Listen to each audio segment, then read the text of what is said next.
like a deja vu with a little bit there of we go. difference here. Yeah, Divine Esports not fixing what's not broken.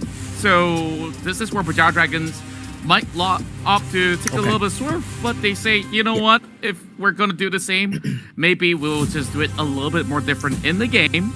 And yeah, it's just the exact same picks. So it's down to the final three. Do you feel like Divine Esports need to switch it up? No, I think you're exactly right, Contra. BERJAYA Dragons, they said the draft is not the problem. And like we addressed earlier, right? The draft had good ideas. It was execution, which is the problem. BERJAYA Dragons, they seem to agree. They're going to go for a run back. They're going to say, we're going to do it better this time. We're going to go for a win this time. Divine Esports, like you said as well, what if it's not broken? You have no need to fix it. They dominated that game despite getting rolled level 1. I think this time around, you're definitely much more aware of that level 1 possibility. And if BERJAYA Dragons don't find a lead in level 1, what's going to happen in this game? Okay, I guess this Flexing is the biggest difference here. Twisted Fate versus a Zed, and I don't think I've ever seen a Zed other than in solo queue for the longest of time. Now, I think this matchup definitely favors Divine Esports a whole lot more because they have so much burst damage. Who do you want to prioritize coming from BERJAYA Dragons here if you were to be in their shoes? Look, the answer for BJD is all down to Fiora. The only champion that matters on the map for BJD is this Fiora. And every action they take on the map needs to reflect this. They need to understand that only Fiora matters and they need to just give everything else up. If you want to invade somewhere on the map, you have to sack your bottom lane, move your Braum up, and invade the top side of the map. That's where you need to vertical jungle and you need to make sure Acilia can take over.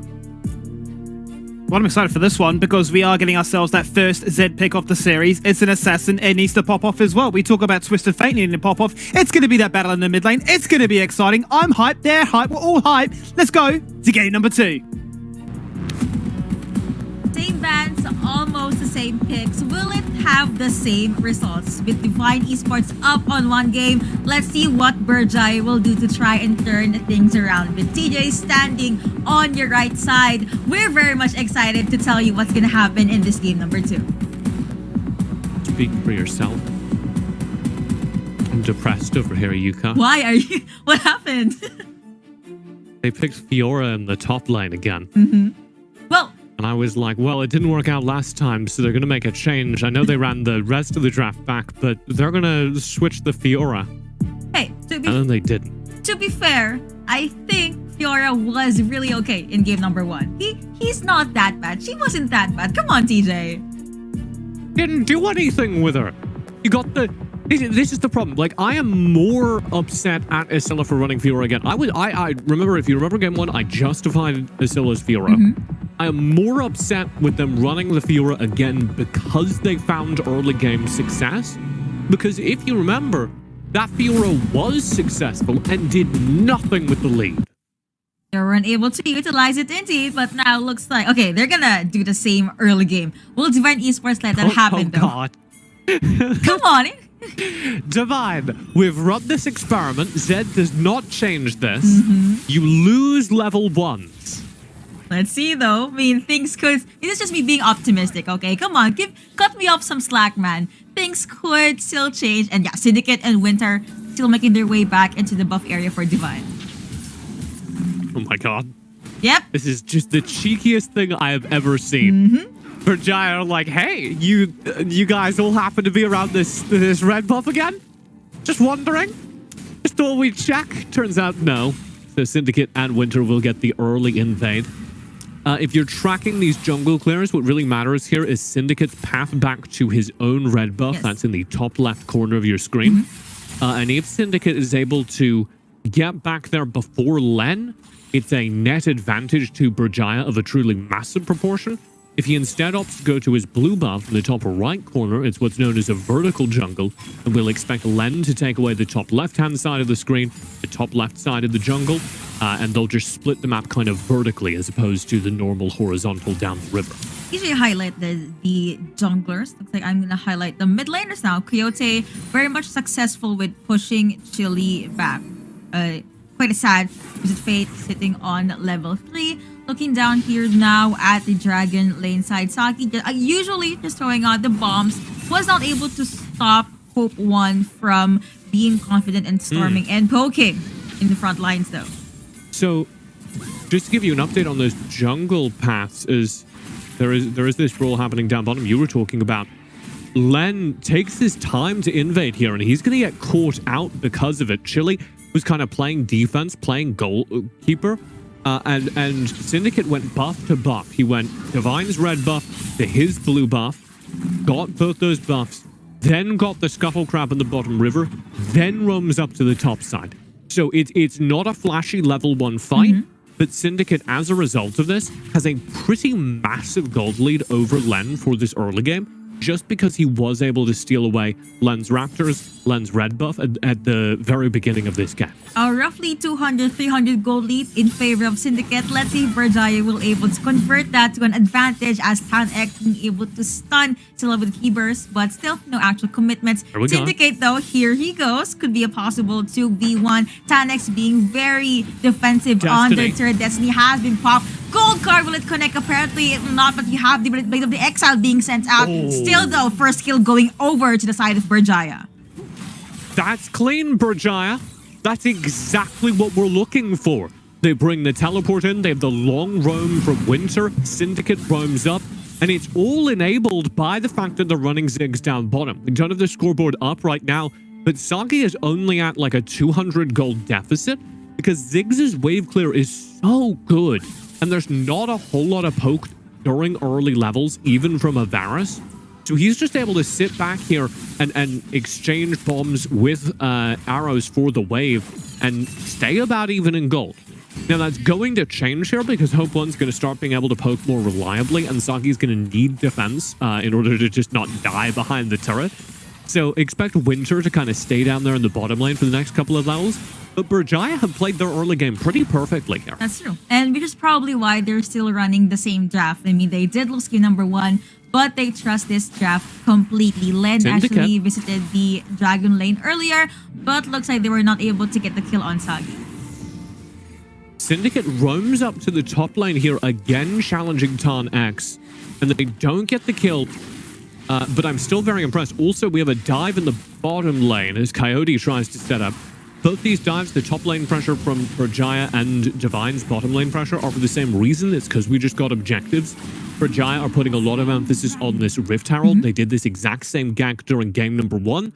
And I agree with them. I think Rift Herald for Cloud Drake is a very positive trade. Very much. Sagi his way back into the lane. Did throw out the bomb there. Almost got Coyote, but it won't be enough stuns connecting on to Sagi. And here comes their engage for Divine Mega Inferno. Bomb being sent out. He does get Zed, but at the expense of his very own life. But they're going to get 2 turrets in trade for this. It's a much better use of the Rift Herald here because they know there are 3 players tied up. 1 dead, 2 in the bottom lane. So they know there's nobody here that can stop this Rift Herald from BERJAYA. And they're going to pop the Destiny just to make sure it's a clean back out for the team. Really good play, actually, by BERJAYA. I am very impressed by this early game.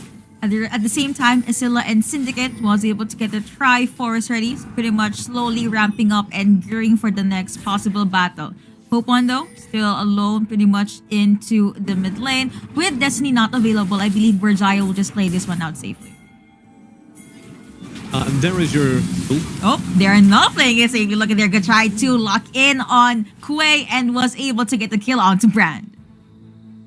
Yeah, I'm not entirely sure what Quay's positioning was there because they didn't need control of the river. So he just blind walks into a bush and he doesn't have the defensive tools of another character. And now BERJAYA press their man advantage. They're not going to be able to properly threaten that turret because of wave clear. But I like to see BERJAYA pressing their advantage in the way they didn't do during game number 1, frankly. They see that they have an advantage on the map and they go, okay, we're going to make some action happen. And this has resulted in now a 2,000 gold lead for the Malaysian region team. Looks like BERJAYA, pretty much similar to game number 1. They have the lead in the early game. Scylla, though, will try to win out the duel against BASE2, but he is very, very low. Still manages to survive that one by just the skin of his teeth. Wow. Barely surviving what was a 1v2 down bottom, so that's a win. Able to get out of there, burning both his flash and his ignite as Coyote and Len, I believe, surprised him down bottom. I want to see BERJAYA do something with this. Again, when you can see that there are 3 players, as he eventually did draw, down in the bottom lane. BERJAYA should know, okay, we have a couple of moments where even if those players instantly block back as they do, we can press waves on the other side of the map. And they're a little lackluster in that regard. You can see all of the waves are split down the river right now. BERJAYA don't really gain anything for the vision they had down bottom. But it's, you know, a lack of proactive play, not a failure yet. Here comes Chile being proactive though. The gold card did connect, but apparently Tan X was already in a safe distance, so he will not get taken down. Get distracted sometimes trying to guess what gonna card happen next? Twisted Fate is about to pull. Oh, he's getting caught. Look at that. Really good roam up from Divine in the middle of the jungle up top. Len says hello, but apparently Chile will still survive. He does use flash though, and he does not have barrier available. Looking down here at the Dragon Lane side, you have a BERJAYA Dragons just storming in the last outer turret from Divine. This is exactly what I was talking about. They go, okay, we know there's presence up top. We see 3 people pressing Chile. What are we going to do on the map? We're going to take 2 entire turrets in the bottom line. Death Mark will be used, but it looks like he just got caught out. Coyote even getting in the Very grand well done. challenge. Taunts coming through from Quay, but still it's not enough to take Isila down. 4 members of BERJAYA down here at the Dragon Lane side. No kills yet. Dragon up in 8 seconds. Really, really well done by BERJAYA. They get a free turret down bottom. The other turret's not quite dead technically, but it's down to what, auto's worth of HP. They're a little slow to recall. We'll see if that means they lose this drag. Let's see though. Seems like it. Yeah, it will probably go over to Divine. With that, Syndicate is a tad bit too late to the party, and BERJAYA, they're gonna go with the reset. Let's go back. That's a hard call to make. I'm not going to be as critical of BERJAYA for that, because they very nearly got that turret down bottom, which would have been a massive gold injection. So I see the argument for, well, let's just stay. Let's just get one more auto. But the net result is they need their players to back and reset in order to contest the Drake, and they don't do it in time. They just don't have a way to properly contest it. So the good call from BERJAYA is we're not going to. 3v3, you have a shield being sent out by Winter, but looks like it will be Land being boxed in, Megaphone, a bomb being thrown out. Esila dashes in, a double kill going over to Syndicate, but he also got taken down. It was a 1-2 now in favor of BERJAYA, but they're not gonna stop. A flash in, Glacier Fisher, Hope 1 and Quay both flashes out. And we do need to talk about Hope 1 here, because as Divine kind of lose this game slowly and steadily, he is the late game insurance. This is always what Hope 1 does. He's going to build Muramana, he's going to play on something like a Varus, like a Corki, and he's going to wait until 15-20 minutes and then just start one-shotting people. And he's incredibly good at just playing safe. You're almost never going to see Hope 1 get caught out during the early game. You're going to see a very quiet, very safe lane from him, which does mean Divine never win their bottom lane. They never, you know, shatter the bottom lane turret in the first 10 minutes, but they quite frequently have him as a backup if their initial early game plan goes awry. This game, that backup's going to be necessary, Yuka. Definitely. Oh, Garcia actually got vision there in the bush earlier, so 10 minutes in. So the lead still in favor of BERJAYA, but looks like Divine, they're really trying to get back from the gold deficit and even get more turrets. 3 players grouped in the middle of the map for BERJAYA as they're beginning to threaten to posture towards that Baron. And oh, okay. Chili, got spotted out by Len. I honestly thought he was gonna leave, man. He wasn't right there, but I guess he just immediately thought Chili's probably with someone, so let's not do that right now. I think both players were surprised. I don't think Len thought Chile was going to be there either. Here comes the lead. Masagi flies out, does get a few shield in, uses barrier as well. No more summoner spells for the Ziggs. And with that, Divine, they possibly keep on pressuring BERJAYA. Baron is up, but looks like Divine Esports will get first dibs on this objective. Yeah, this is really good from Divine. They realize that they've forced a player back. They know BERJAYA are playing defensive. They see where 2-3 players are. And they say, hey, Zed can, like, solo this Baron if he's got a smite near him. So Len and Hope are just focusing this. Oh! Okay, Zed gets bursted down. Still, Divine Esports Destiny. got that Baron. A 4-man. Make that a 3-man Baron buff because Chili took down Len. Stuns connecting onto Winter, but they don't care. They're able to get 2 champions down. Well played by BERJAYA in answer, and they're going to keep going. Glacial Fisher in. That is indeed the ultimate connecting onto Winter. That is when the brand gets taken down. Tanlex trying to 2v1 this. He gets Esilla. You have the flash out on Syndicate. Tan-X man on this ribbon is definitely a threat. He wants more. He dashes in at the back line. Double kill going over to Tan. That is going to be the Zig saying goodbye. Triple kill at that. And the Chili trying to do what he can. The kill went over to Syndicate. A shot down on Tan-X. It was a 3-1. Oh man, Sagi. I feel like I'm watching the opening scene of Indiana Jones where he's running away from the boulder, but if he just like turned around and looked at the boulder. That was it. Because Sagi, real deer in the headlights. There's a really big ribbon running at you. You're 1 HP. It's time to leave. You're in the wrong neighborhood. And his misplay there is going to mean there aren't the resources for BERJAYA to contest this dragon. All 3 Drakes again in Divine's pocket. Stella did try to poke there, but Len was able to leap his way into safety. Glacial Fisher will be available in a few more seconds, but I'm not sure BERJAYA will try to take this fight. Never mind, they're gonna do it. Glacial Fisher connecting onto 1. They will get any kill that they can. That's even the Destiny being popped as well. Looking at the back line, Sagi forced to jump up. Another kill going over to Tan-X. Syndicate the first one to fall down. Winter tanking all of these damage, making for no bomb being thrown out yet again. Still, it was a 1-2-1 trade, but Divine Esports, they're holding their ground in the mid lane. Sagi lives. What an incredible game we have, Yuko. Definitely. Indiana Jones, yeah, he got crashed by the boulder earlier, but now he's okay. This time he jumped around the side, the boulder rolled past him. Sagi able to get away. Also, during this time, there was a split push by Coyote. That wave crashes down bottom. BERJAYA catch that. They really need to prioritize this mid turret. It looks like the Braum will be enough.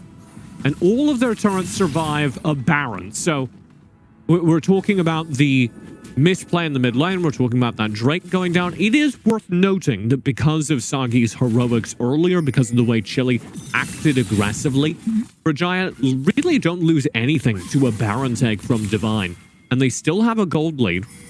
I'm a little worried at this point by the damage that is going to start coming out from Coyote and Hope 1 as well as Quay. I think that does need to be a question mark in BERJAYA's hand. But they're out. Winter's Bite not connecting. Not sure if they're going to commit to the chase. Apparently, they won't. But they're playing very well around that. Watch this split pressure. All of BERJAYA showed top side. Divine answer by sending 3 down bottom.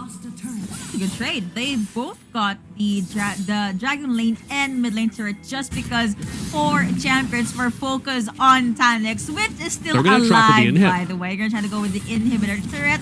Let's see, will Divine Esports go back? That is going to be a jump in on Syndicate. He gets stunned on their turret. They don't care. There's a Fisher in. But now, here comes the other members of Divine Esports. Winter forced to pop with the Unbreakable. And with that, BERJAYA Dragons, they're forced to go back.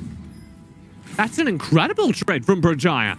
Yeah, it's good on Divine to answer the pressure with pressure. They send their entire mass down mid, down bottom lane, and BERJAYA just realized, well, hang on, we have a pushing wave. We can just zone this out, and because they take an inhibitor, oh no, Chili. That's a lot of damage being tanked by a Twisted Fate, and you still have that bug right behind you. He does become golden, but still gets taken down, still gets bitten by this bug. Okay, but it is going to be really hard for Divine to threaten anything because of those super minions. Oh, okay. Now that is Sagi down. Are they threatened yet? Yes. With Sagi down in a 3v5 with that wave in the top lane pushed, Divine should be able to take this Baron. So they trying to protect this with his life, but Syndicate with the knockup, we also have the roots connecting. What enough though looks like it will not. Teleport is gonna come through. Now here comes the other members of BERJAYA. Glacial Fisher connecting onto 1. Tan-X jumping back. Len, you have 3 champions chasing right at your back with the stuns connecting. Syndicate forced to go back. Blade of the Exile being used by Tan-X as well. GA pop. Syndicate in the middle of everything and was just forced to meet his death. Which is a shame because BERJAYA played that very well in the 3v5. Watch this Destiny. Let's see though. Looks like that is going to be a kill onto Bro. Another teleport from the side of BERJAYA. They're contesting. Explosive minefield being popped out. Another teleport for the side of Divine Esports. Now Mega Inferno Bomb will not be enough to get Baron. Now you have Hope 1, the one who got the grand challenge. But he doesn't care. With that challenge, he was able to turn the tables around and get the kill on Isilla. Real Hail Mary thrown by BERJAYA. They actually play those fights individually very well, but they overextend on the push. And that means that they lose a whole bunch of players, key player syndicate in that exchange. So they're not just going to lose the Baron here, they're also going to lose the Elder. BERJAYA needed to let that Baron go. They had super minions pushing in the side lane. Elder was about to come up. Even if Divine get Baron there, they can't possibly end the game off of a Baron alone with super minions shoving towards them. So you have to be thinking with a longer mindset for BERJAYA. You have to be thinking about this Elder that's about to come up. 3 Drake Elder, Yuko, that's just devastating. That may be game ending. Definitely. Oh, okay. Yeah, I think this is a huge opening for Divine. With Ziggs gone in 50 seconds, they have no bombs, they have no burst at their backlines. Chili forced to use the hourglass yet again. And with that, Hope 1 with the GA, by the way, we're very much happy to pierce through the life of Chili. TF already down. Now you have Divine Esports jumping into the base. They don't care. Killing spree going over to Coyote. And with that, the Tan X also able to get the kill on Syndicate Isilla. The only one left into the base. But Divine Esports, they bag you number 2 and are now at match point. Well,